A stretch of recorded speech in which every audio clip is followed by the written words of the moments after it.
to Israel. I don't think Israel would be the best place for me to be at this time, considering the view that most Jews have of Louis Farrakhan. You would go to Nigeria, which is, if not the most corrupt nation in Africa, and it is, it could be the most corrupt nation in the world, Minister Farrakhan. Oh, now, Mr. Wallace. It is the most corrupt nation that I have ever covered. I've been there 25 years ago, and I've been there as recently as last year. Fine. So what? 35 years old. That's what that nation is. Now here's America, 226 years old. You love democracy? But there in Africa, you're trying to force these people into a system of government that you just have accepted.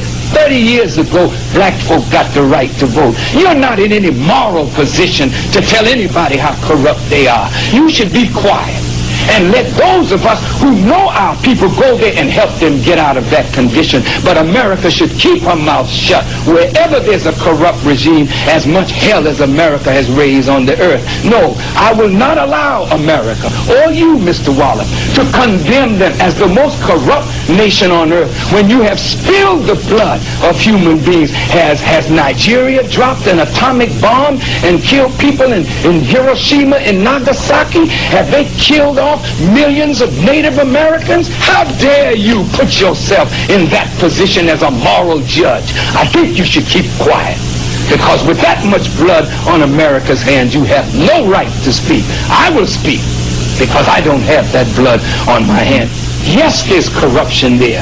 Yes, there's mismanagement of resources. Yes, there is abuse. There's abuse in every nation on earth, including this one. So let's not play holy to moralize on them. Let's help them. I'm not moralizing. I'm asking a question, and I got an answer. Why would you put it as the most corrupt regime in the world?